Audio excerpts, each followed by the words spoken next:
Hey, thanks for joining me. I am excited to continue with League of Extraordinary Gentlemen. It's quite the shockingly impressive and surprisingly brilliant series that I've been excited to get to for a long time. We looked at issue one recently. I've got a whole video on that. We basically get introduced to all the characters, and we all know the basic premise. This character's last name is Bond. He's supposed to be a precursor to James Bond, I think.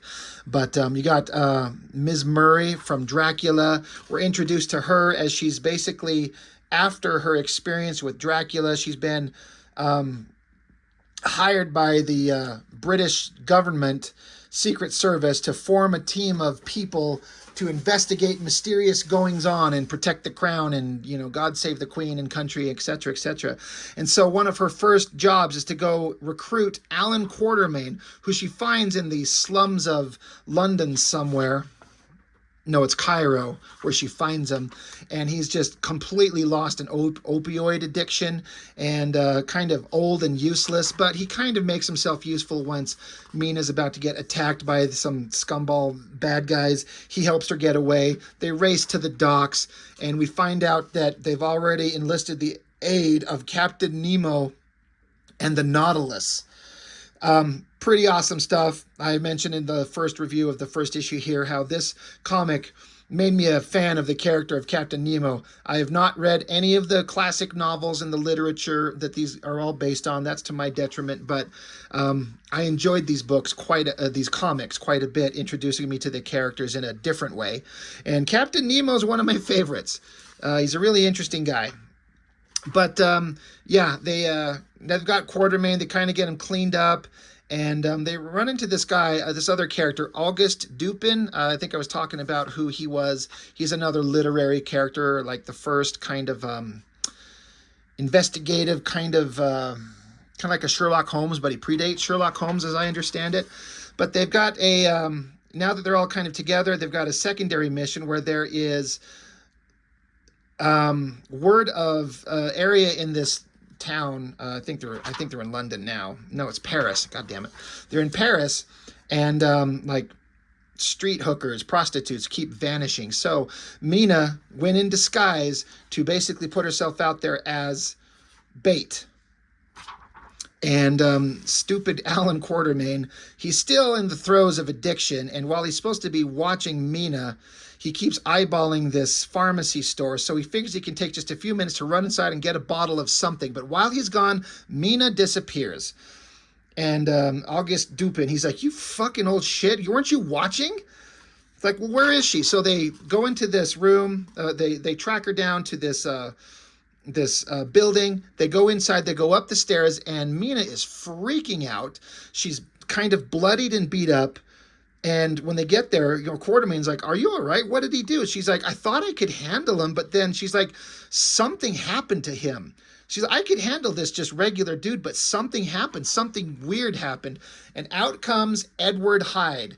So the guy that has been making prostitutes disappear off the street was the Jekyll and Hyde character. And this is where we're introduced to him. He just shows up, bam, and he's a giant scary monster. As I understand it, in the original stories, the original version, Jekyll and Hyde, the Hyde character, Edward Hyde, was a smaller version.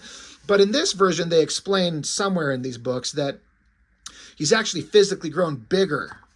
Like it's a thing that they do address. Well, that's where issue one ended. So starting with issue two, interesting cover. These covers are not your kind of classic, regular, kind of exciting superhero comic covers at all. It's like they tell a story in and of themselves. You could say that it's borders on boring, but it's also really interesting.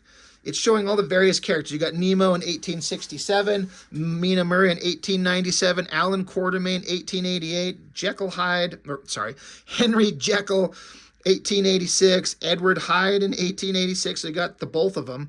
It's funny how these little individual card placards, if you look at this picture of Hyde, he's like stomping on a woman as he's running towards you. It's funny because it's so gruesome, It's crazy. Holly Griffin, if you don't know who that is, you will in this book, but there's just like a picture of an office and you can't see anybody. There's Campion Campion Bond when he was younger in 1888, and then August Dupin, much younger here than he was in when we saw him in the comics. So it's just kind of interesting to see these characters portrayed this way in these little cards, whatever they're supposed to be. Like this says Blue Dwarf cigarettes, like it's a cigarette box. I don't know. I'm sure this is all Alan Moore's choosing. And as they have in these books, and I love them, these old-time ads and text boxes where they're selling stuff, and then also like ads in a newspaper. It says, you know, the League of Extraordinary Gentlemen, at tremendous expense, we are proud to present Mr. Alan Moore, the world-famous Northamptonshire Nightingale, famed for his verbal recitations and comical narratives. And fresh from his acclaimed season at the Eltham Mutual Improvement Hall, we bring you the lightning chalkboard impressions of Mr. Kevin O'Neill, the Tuppenny Tintoretto, and his remarkable satirical likenesses. Good God, is that ridiculous and funny. But we're picking up with the story, with the League of Extraordinary Gentlemen, where Mina and Alan Quatermain have ran into Hyde, and he's just this big, vicious monster. Now, all the text is a letter that Mina is penning to Mr. Bond after the fact. But it's explaining in very proper kind of communication, very proper British etiquette. Like, we have done this, and we'd followed the clues that you set us forth upon, blah, blah, blah. But I'm kind of surprised that you didn't tell us that the possibility of us running into this horrible monster. She says here, during our visit, Mr. Quatermain, in parentheses, to my mind, highly overrated as a pugilist, was overcome almost immediately. So Quatermain just basically passes out. Fortunately, my contact, the Chevalier Dupin, although elderly, proved to be made of sterner stuff and shot the creature in the face. So this August Dupin just gets his gun right in his face, shoots him, and blows off his ear. And so I like how Hyde just stops, and he looks, and he freaks out. You little shit! It's actually funny in its own way. So Hyde was about to attack Dupin and Murray, but this is where Alan Quatermain comes to. It says, blowing half his ear off served only to further irritate the monster. He stepped forward with his cane raised like a club. Luckily, by this time, Mr. Quatermain had to some small degree regained his composure. So he jumps on the back of Hyde, and then he gets out this bottle and stuffs it in his mouth. Hyde's yelling like, I'll eat your head, I'll tear your stomach out, you little maggot. But Quatermain's stuffing this bottle and the liquid into his throat. So, Murray and Dupin are trying to get back. Hyde throws Quatermain across the room. Dupin gets his gun out, ready to take another shot. Hyde smacks the gun out of his hands, but he's sitting there going like, you bastards, you little bastards, you've poisoned me, you little bastards. He's like, you whore, bloody stinking whore, I'll shove that, and he's like passing out. So he's got quite the foul mouth. He's insulting and offensive to everyone. This Mr. Hyde is kind of a piece of shit. And he falls out the window. Pretty dynamic stuff. I'm pretty sure I talked about this in issue 1, but I got to reiterate, as a guy who has been reading comics at this point, when this came out, I was all about the Image guys, the McFarlanes, Lees, Liefeld, Silvestris. This Kevin O'Neill art is not anything that should have interested me in the slightest, if that is the kind of artwork that really excited me. But this Kevin O'Neill was a revelation with how detailed his work is, how perfectly clear and awesome the storytelling is, how in the moment and environment his work is. It's something about it just grew on me to think of him as like one of the best artists working ever. And I absolutely loved his work on these books. And it's just kind of funny to me to think like, it's the farthest thing from the stuff I was interested at the time, but it was neat to see something different because I'd seen years of Image Comics bullshit that was not emotionally satisfying. And that might be a weird way to put it, emotionally satisfying. But I want a good, satisfying read. And so few books of that era were. And this comes along, and I'm like, man, there's something magical here. But anyway, they knock Hyde out, and he's down on the ground, and like, oh my God, did we kill him? Like, I don't know, we better get down there and see. And so uh, they say that Quatermain, the bottle that he shoved in Hyde's mouth was laudanum, basically the drugs that Quatermain went to get earlier when he was supposed to be watching her, but he takes off and he kind of dereliction of duty goes and gets some drugs, but it was the drugs that he had that was the means to put Hyde down. They drugged him and knocked his ass out. And they're like, Mina's like, laudanum, we shall have words about this later, Mr. Quatermain. And so Alan Quatermain's like, look, a chap's entitled to a few mistakes, but besides, and she's like, we'll talk later. Let's just, see what kind of damage this brute has sustained. And they look at him like, well, he's still breathing and no broken bones, but like, what the hell is it? And Mina says, this is not what he looked like when he approached me earlier. So like I said, they put her out there as bait. And some man took her, and so she went with him to see what he knew. And that she was saying earlier, she's like, I could handle the thing that he was. But she's like, this is not what he looked like when he approached me earlier. Quatermain's like, what are you saying? She says that he changed. I couldn't really take it in. It's just so weird. It's like, we got to get this thing down to the waterfront. So they're like, all right, well, yeah, we got to get him down. So they get him in a cart and get him down to the docks. And Dupin is like, holy Christ, is that the Nautilus? I never thought that I'd see that. And Murray says, she's like, you recognized it quickly. Your knowledge is indeed compendious. He says, what I don't know, I can deduce. That turbaned gentleman, for his instance, that is Captain Nemo, yes? And Murray is merely your maiden name, correct? And she's like, yeah, I have resumed my maiden name. There were certain events. And he's like, yeah, last year, England, I read, he said, basically the whole story of Dracula is what she's referring that she went through. But Dupin says, goodbye, mademoiselle. You are very brave. I hope we meet again. So this Dupin character, I like him. He's a really interesting kind of efficient, very skilled guy who kind of commands respect, even in his old age.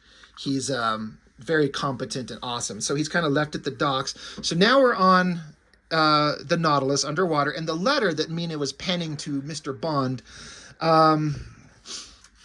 So it continues. She's saying, I am convinced that this appalling creature is none other than the missing doctor we were seeking, despite all appearances to the contrary. You informed me, Mr. Bond, that he vanished from London some 12 years ago after a scandal and was feared a suicide. You, however, thought that he might be in Paris. You were right. Which brings me to my question. Just how much precisely did you previously know of Dr. Henry Jekyll? Why was I not fully briefed? She's like, if you sent me to go get someone who's potentially this Jekyll and Hyde character, why the hell did you not tell me? She's kind of pissed, and she should be. So he's, got Hyde strapped down, and she continues. She says, I only learned his full name when he woke up complaining of his missing ear. I need only say that the man who woke was not the man we put to sleep. I think you understand me. So poor, Dr. Jekyll, he wakes up and he's just a simple regular guy. And he's like, my fucking ear's blown off. He doesn't know how or why that happened. So the letter that she writes continues. She says, so a pirate, a drug addict, and a changeling. Clearly, you think much of me to place me in such company. Hopefully, an explanation and apology will be forthcoming on our imminent return to London. I remain, sir, yours sincerely, Mina Murray. So she's like, yeah, I think you owe me an apology for putting me in the place of all these crazy people. It's kind of nuts. So they arrive in London. They run into Bond. They strap down Mr. Hyde and get him off into security. And they start talking about, Mina's like, what the hell is going on? What are you sending on us all these weird missions for? He's like, look, there's a lot of weird shit going on in the world. These are dangerous times for everyone. And so he lists a couple of things that are going on in the world, like since the great detective's death 7 years ago, the Empire's enemies have seized their opportunity. I think he's referring to Sherlock Holmes. She says, don't you read the papers? Robert, Master of the Air, has issued vague threats from his hidden stronghold.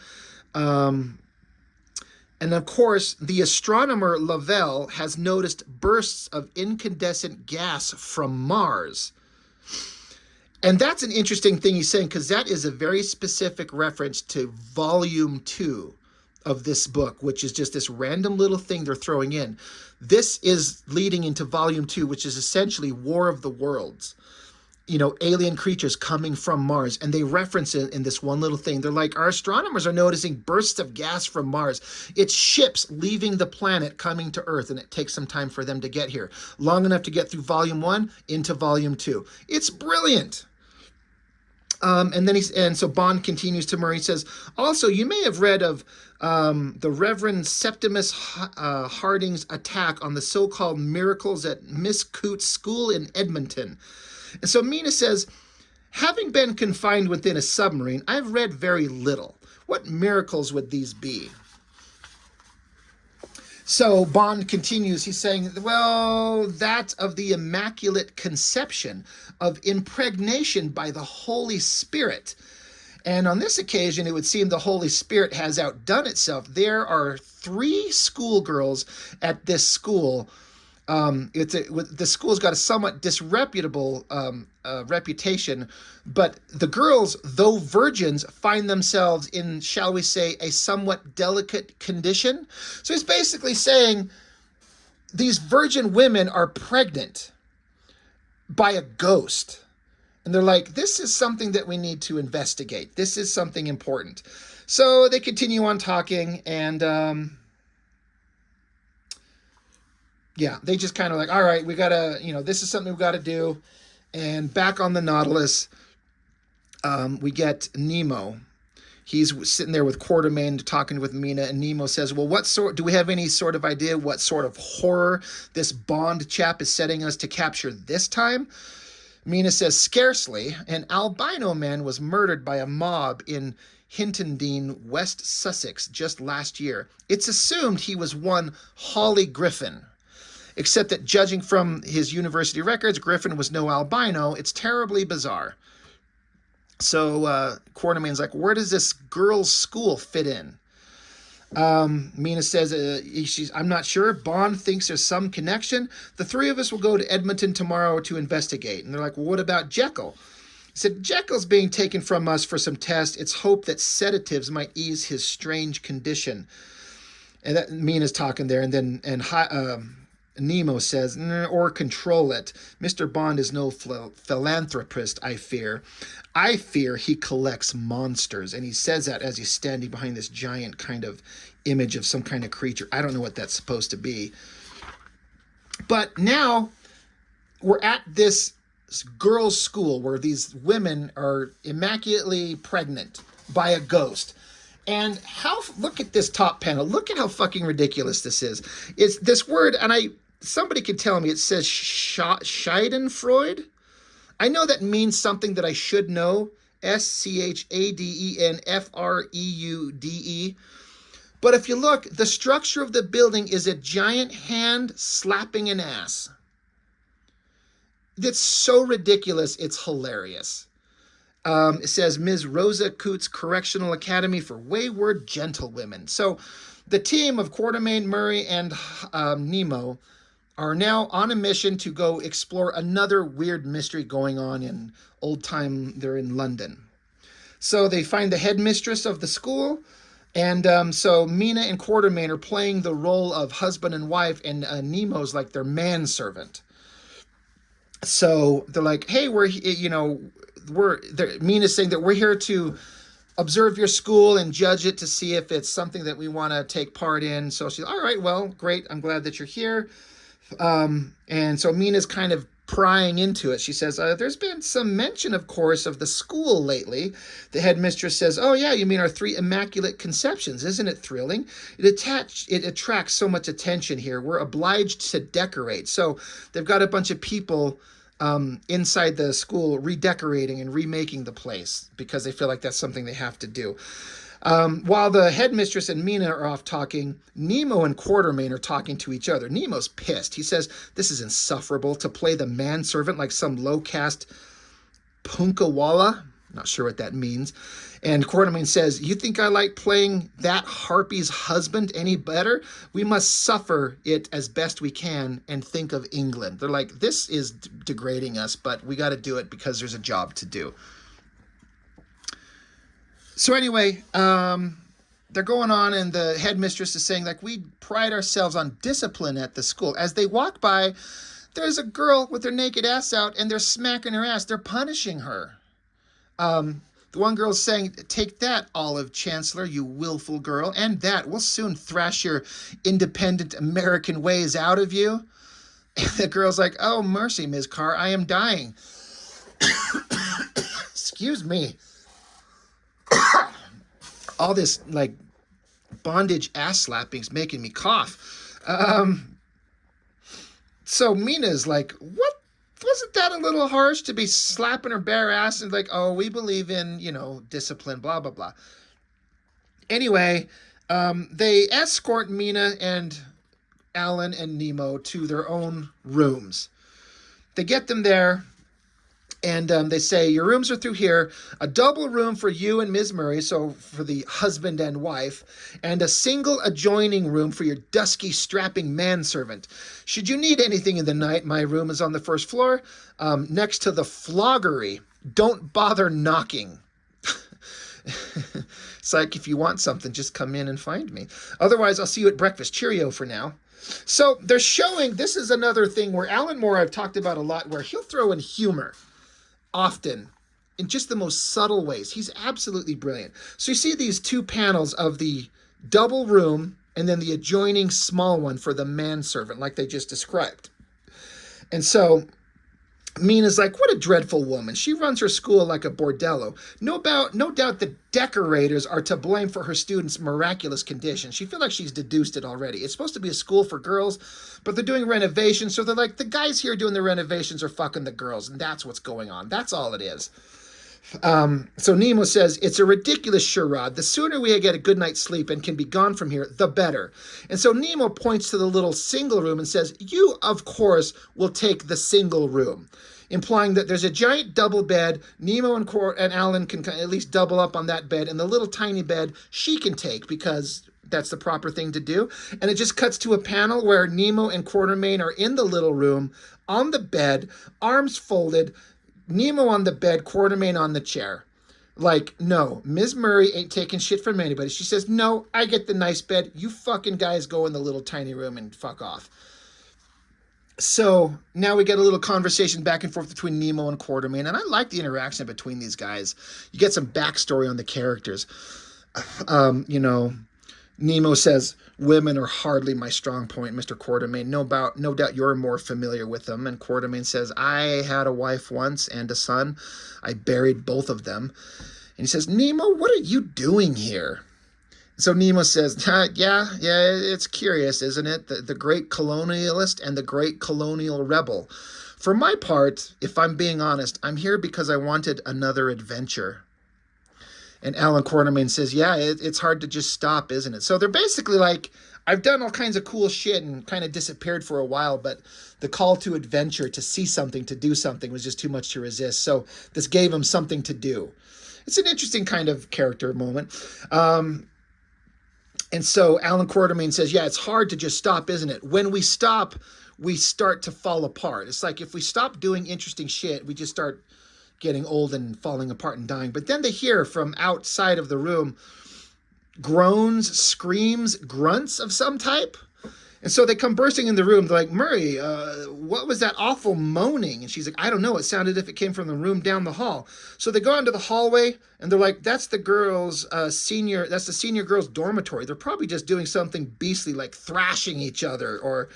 And one of the girls who are in the school, she's like, oh, Mercy, do come quickly. It's here again. It's got Polly. Like, what are you saying? Who's Polly and what's got her? And the student's like, Polly Whittier, the Holy Spirit, she's being seized by it. So the whole reason that they're there is presumably a ghost is impregnating women. So we get a big splash page of all these girls kind of like shocked as they observe one woman held in the air, her legs spread, her arms wrapped as if around something, and she's basically grunting like she's having sex. And so Murray and everyone's just looking on. They're like, good heavens. They're like, it's like she's being attacked. It's some kind of supernatural creature. So they go up and kind of try to grab the girl. Mina's like, Quartermain, there's something here. Something's got a hold of her. So Alan Quartermain's like, I'll help you. And Quartermain's like, good God, you're right. I can feel something. It's like naked skin. So Murray pulls the girl away. And so here's Quartermain by himself with his arms kind of in like a grasp, but you can't see anything. He's like, I've got it, but it's struggling. It's hard to hold on to it when you can't see what it is. But a lamp in the background lifts up off the ground and smashes into Quartermain's head. So Nemo comes along. He's like, here, let me grab it. He's like, there, I've got my arm around its throat. And he's like, by divine Shiva, what is it? I can feel it writhing. But then suddenly Nemo's nose gets like smacked and blood coming out of it. So they're pissed off. They can't figure out what the hell's going on. You know, Nemo's like, someone stop it. Don't let it get out of the room. Murray, where did you go? And she's like standing there. She's like, I'm right here. She's got a bucket in her hand. And she tosses white paint, and it covers a body in white paint. Obviously, knowing literary characters, this is no surprise. It's the Invisible Man. And he's like, God damn it, blast you to hell. The Invisible Man says this. And then Quartermain's like, there it is. It can talk. Somebody do something. And so Murray takes her empty paint bucket pail here, bam, smashes him on the head, knocks his ass out. I love this artwork right here on this bottom panel where you can see that Kevin O'Neill drew where his body, he's invisible, but he's covered in paint on one side. So he gets this like white paint that's on his figure kind of like floating above the ground. It's so interesting that he made that choice to do it that way. It works so perfectly. So then the head mistress finally shows up with her giant titties out. She's like, what the hell's going on? And like, oh, we've solved the mystery of your, you know, the ghost, the spirit. And it's not what you thought it was. But anyway, we're going to go. We're going to leave now. So anyway, yeah. So they're hauling off the invisible body. They take off. Mystery solved. So now they're back in London at this museum and with Mr. Bond. And so they're like, well, Mr. Bond, when is Henry Jekyll to be returned to us? And what of the fiend we caught in Edmonton? So Bond is saying, well, they're both here already. We have them in safe observation chambers fitted with two-way looking glass. You can see them if you wish. Here, for example, is your Edmonton discovery. His name is Hawley Griffin. He made himself invisible last year. He also secretly made a half-wit albino man invisible first as a guinea pig. It was the albino man who was subsequently kicked to death by an enraged West Sussex mob, mistaken for Griffin. So they're explaining how the Invisible Man himself made himself invisible and he got away. And they're basically saying that Griffin, meanwhile, fled to Edmonton and made himself very comfortable in Ms. Coote's school. So I don't know how else to verbalize it except by just saying it plainly. It's really disgusting. He took his invisible self to the girls' school and basically was just fucking them all and impregnating them, pretending to be a ghost for his own disgusting, like, interests and desires. It really frames the Invisible Man as a disgusting piece of garbage. Again, I don't know anything about the character in the novels. Was he just a slime ball? I imagine he must be, because Alan Moore, as I understand it, stays very faithful to the original characterizations. I can't imagine this was a good man in the book and Alan Moore makes him into a horrible person. So anyway, it says that they kind of questioned Hawley Griffin earlier and said that we will give him a pardon. He will cooperate with us in return for a pardon and a possible cure for his condition. So like, you work with us and follow our instructions in our little group, we'll maybe pardon you and maybe find a way to, you know, make you not invisible anymore. So he's potentially part of the team. Back with Mr. Hyde, they got him strapped down and he's not liking it. He thinks this is, he's screaming at them like, let me go, I'll tear you all apart. I'll snap your neck in two, let me go. And this guy who's interrogating him, he's like, well, that would hardly be very wise of me, would it, sir? Anyway, so they continue down here. They're basically explaining how Mr. Jekyll, he needed to take a formula to turn into the Hyde monster, but it's altered his metabolism enough that he doesn't need the formula. All he needs to do is to be stressed out. So he's basically like the Hulk, honestly, is what that is. And it works. It's fine. So they continue on, and so Nemo's like, well, then how can he be of use to us if he can just get stressed out and turn into this raging monster? He's like, Nemo continues, like, Mr. Bond, you haven't told us why it was decided to bring such ill-suited individuals together in the first place. What is our purpose? So Bond says, an excellent question, just one of which I was just about to address. Follow me through here. I would like to introduce you to Professor Selwyn Cavor. The professor is in charge of England's proposed lunar expedition. And so this guy, he's like, oh, great. They're like, Professor, these are the operatives I spoke of. And so there's Professor Selwyn Cavor. He's like, will they get my Cavorite back? If they don't, we'll have to delay the project. And so Quartermain's like, wait. Did you just say a lunar expedition? Like, he's like, did you just say you guys are trying to plan to go to the moon? Like, airplanes haven't even been invented yet. Bond is like, yeah, it's all hush-hush, of course. It's planned for 1900 to mark the dawn of the 20th century. And this guy's like, we'll never make the launch date now. My Cavorite, the anti-gravity material that I've invented, has been stolen. I could make more, but not by the proposed end-of-the-century celebration. So basically, this guy's invented an anti-gravity material, and it's been stolen. And so the problem is that it's been stolen by bad people whose intentions are unknown, and so they're kind of piecing it together. Quartermain's like, you mean England's enemies might be able to create some kind of, I don't know, flying machine of some sort? Like, this is not a machine that's even been thought of seriously. And Bond's like, yeah, that's exactly it. They could subject England to an aerial bombardment with explosives. It's unthinkable. So they're talking about the horrible situation that could come along. And while they're walking through, this is kind of interesting. Mina's looking at this wall of pictures, and there's this lineup of figures. It says Gulliver, Mr. and Mrs. P. Blankeny, the Reverend Dr. Sin, Mistress Hill, and Natty Bumppo, which is Hawkeye from Last of the Mohicans. It's like an older version of a League of Extraordinary Gentlemen, group of extraordinary historical figures brought together, and she's looking at a picture of them. So it's just kind of interesting to show, like, this is not the first time a group of these kind of extraordinary people have been brought together. So basically, they're like, we know where we need to go. There's this warlord from the Orient. He's recently arrived in England. Little is known about him. It's rumored he grew up during the Opium Wars in China and therefore abhors the British with a vengeance.